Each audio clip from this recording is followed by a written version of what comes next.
If Deku was Superman? Part 1. So, I just want to start off and say something real quick. This is a test because This is I know I said this before, but this is actually what if I want to mainly do like my original story. So it's like pretty much a lot of this what if series may be like completely just made up stuff that I come up with on the fly. Like it's gonna be loosely, like very, very loosely based on my hero. So if y'all like that, give us a like and subscribe. Also, if you want to give me more suggestions, comment down below in the comments of the video or join my Discord server. I look at everything. It's like I got nothing else to do now these days. Also, quick announcement. Um, during during March 29th through like to April 8th, I am not going to be uploading. I'm taking like a break. It's like my spring break, so I want that to myself. So it's be like, I don't think I'll release like 1 or 2 videos during spring break. So yeah, I just want that to be addressed. So like spring break is not gonna have like daily uploads I've been doing recently, where I do like double upload, triple upload. Because I've been staying consistent, but it's like that's gonna be like my break in consistency. But yeah, let's get into it. So this is why Deku was Superman, part 1. So we start off, and let's just say, so like some big fireball is falling from the sky, and it crashes next to like this dumpster, or like crashes next to the dumpster. No one notices it. And then like the door open and you can see it's like a rocket ship looking thing, like this very small little rocket ship, kinda. And you see this baby in it. So people walking past, and one person comes over there and they notice the baby in the thing, and they're thinking, oh no, someone must have left him here. So they think like the thing like the pod is kind of like something to help the baby.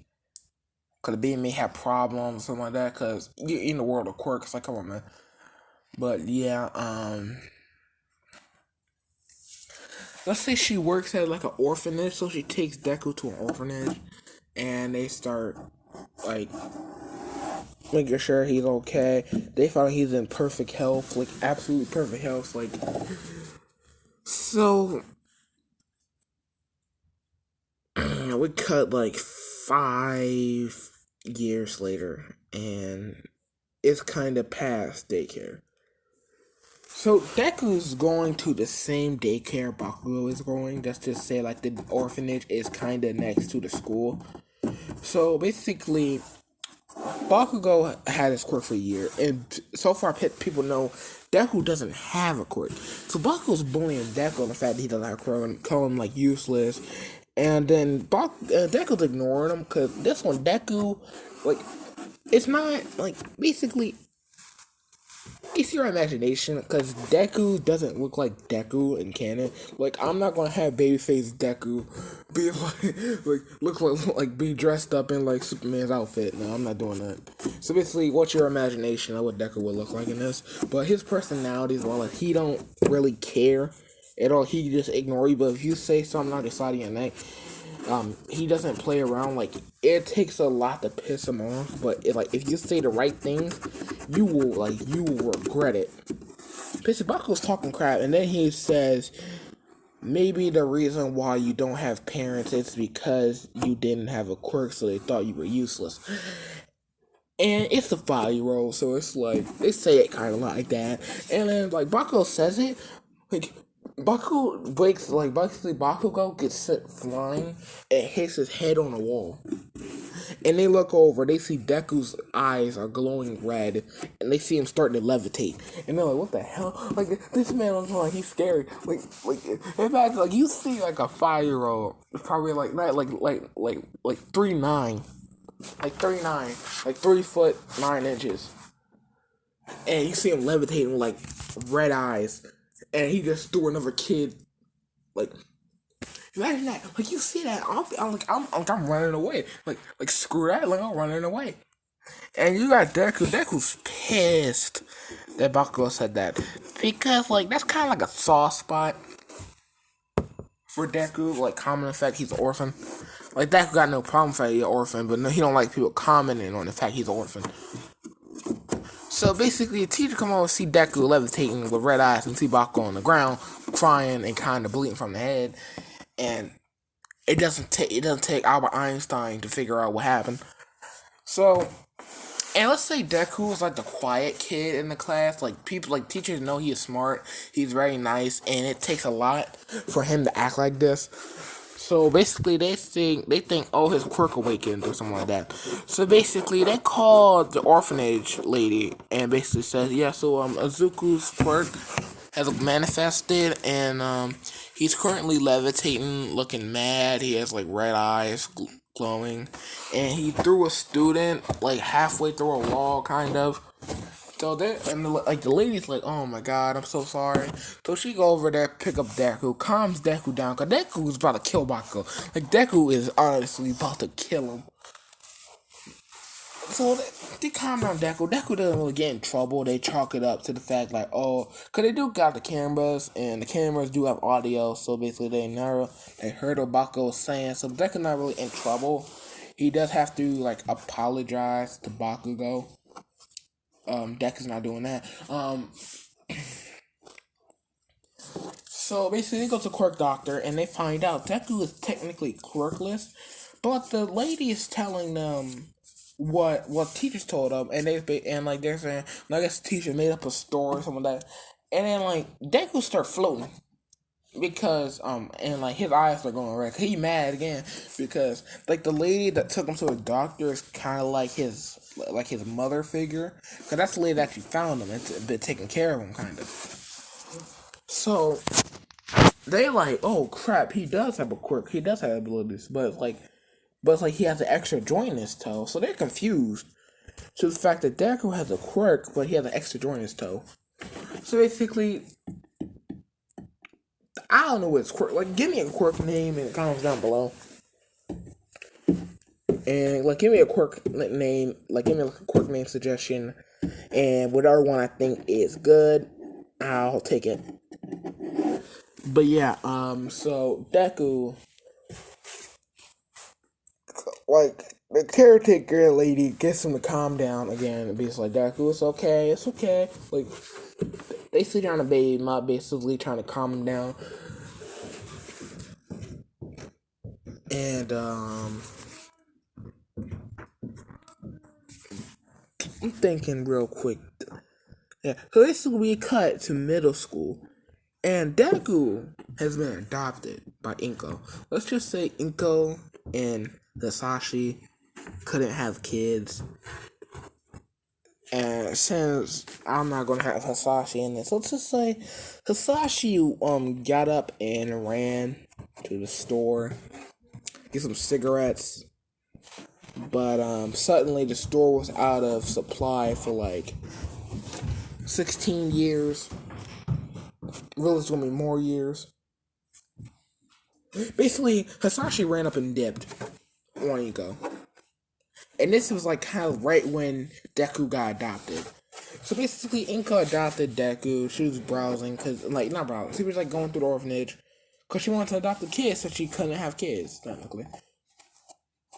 And like when she saw Deku, she instantly felt like she could relate to Deku, and basically felt like the motherly bond a mother feels with her children. So yeah, Deku was kind of hesitant at first because he didn't want to leave the caretaker lady. So, the caretaker lady gave Inko her cell phone number so she could talk to Deku every now and then. And talk to Inko if she has any questions, like, what's Deku, like, basically, like, I don't know, how do I say this? Basically, like, what if, like, not, basically, like, if Deku goes off how to like calm him down and all this stuff. That's what I was trying to say. I can't speak for crap. And my phone on myself. Jesus. Jesus. Um, trying to dang. I'm currently downstairs in my basement, so that's probably why you hear people walking upstairs. So back to what happened. They're in middle school. Bakugo still goes to middle school. And Deku is pretty much like the quiet kid. Like he has some friends and he's like the smartest one in the class. So Deku sitting it back, writing in his journal. And then the teacher walk in and is basically at like basically saying y'all need to fill out your career forms, and he's like those people in the air basically saying, so I know all y'all want to be heroes, yada yada yada. Um so basically he says two of our students are going to UA. Bakugo hears two. So he's asking basically he says something like basically which one of you rejects has like the coconuts to go against me. And best teacher says, Bakugo, sit down. Students will be going to UA are Bakugo, Katsuki, and Izuku Midoriya. And basically, a lot of people in the class start cheering, basically saying, yeah, I know he'll definitely get in, all this stuff. Bakugo starts commenting, saying, like, there's no way that nerd will get in better than me. He's weaker than me, all this crap. He starts talking a lot of crap. And Deku looks at him, and I'm like, Deku doesn't say anything. He just looks at him, and Bakugo can tell Deku is basically giving him a warning. Basically being like, I recommend shutting up if you don't want to get hurt. So,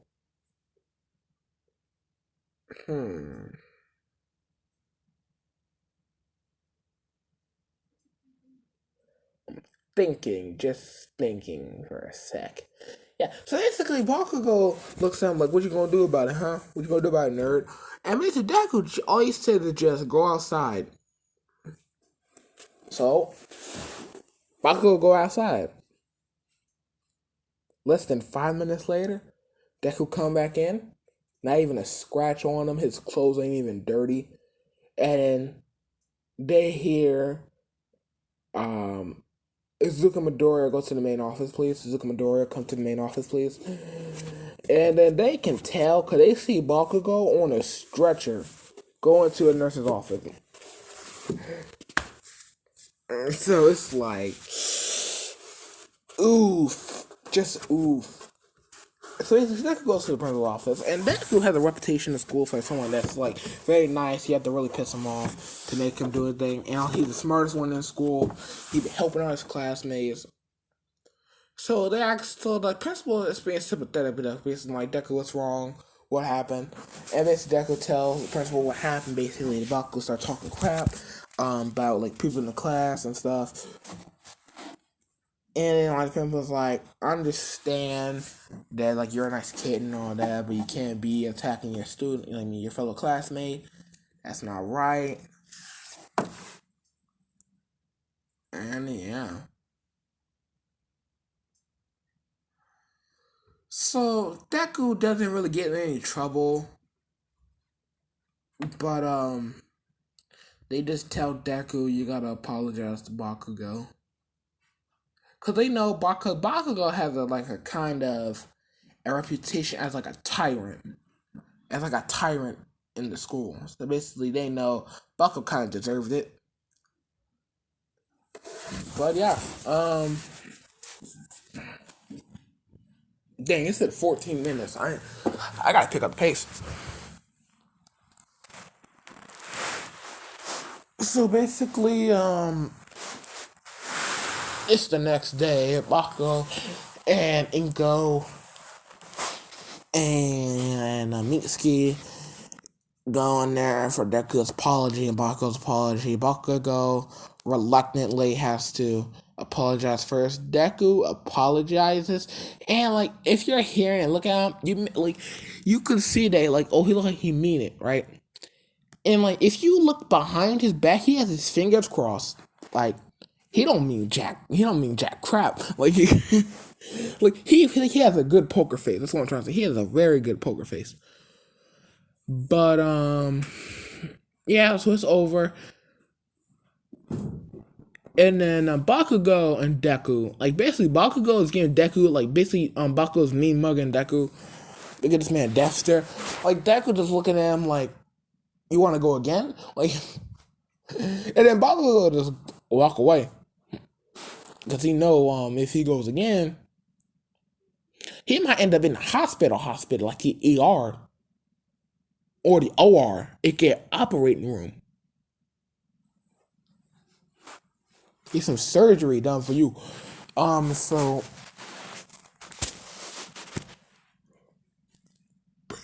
it's been the 10 months. Deku has been training and studying a lot. And like he figured out that he had laser vision and also he has super hearing. Let's just say one time, right? He was looking at this fridge, like basically trying to guess the weight of it as like some of his training, and then like utterly like red beams start coming out of his eye. He's like, "What the heck?" And basically found he had laser vision, and also he knows he has X-ray vision. He been on that, but yeah, basically this is when he unlocks all of Superman's abilities. So yeah, basically he had laser vision, X-ray vision, super strength. That's a given. Flight, like pretty much speed capabilities, freeze breath, invulnerability, and yeah, I'm pretty sure that's it. Also, I did skip over the Sludge villain. So basically, how I skipped over Sludge. Let's see what happened was Deku was walking home. This is when this is the day before Bakugo. Like he had to apologize to Bakugo. So I'm thinking, yeah, this Deku was just walking, and he can hear some like water sloshing under him, and he can hear. Let's say he's using super hearing, and he can hear like some dude sound like he panicking, like, "Oh crap, I gotta get away, I gotta get away." And he looks down, he see the sludge villain run through sewer, and he sees sludge villain burst out from the manhole cover, and basically he's saying, "I'm gonna need your body, kid. I got one to run." Maybe he tries to attack Deku. Deku just uses freeze breath and basically freezes the sludge villain. Basically, like, nope, not today. He just fly away. And that's when All Might come and be like, I am here. And basically, the sludge villain is like an actual popsicle. And he's like, what the heck? So he just take the sludge villain to prison, thinking, who the heck did that? And yeah, it's time for the entrance exam. So this is Deku walking in the UA, and he aces the written portion, aces it. Like he gets 100 out of 100. Like, ooh, like honestly, like he kind of used some speed writing. If you don't know what that is, basically, Flash. He can write. He can run really fast. He got some write really fast. Basically, Deku did that. So that he was done in less than a minute. He was like done. He handed it to President Mike, and President Mike like, there's no way you finish that fast. And Deku's like, look at it. Let's just say Mike has like an answer key on this table, make sure people did it right. And he sees Deku had like 100 after 100. So he like, dang. So he's like, go to that area over there. When everyone's finished, I'll come over there, tell y'all about the practical. And nigga's like, okay, so he goes over there. He's sitting down waiting. It like 2 hours pass. And then people start walking in. And you can tell they're like surprised Deku wouldn't finish like that. So President Mike is talking about basically the pointers, like the robots, all this stuff.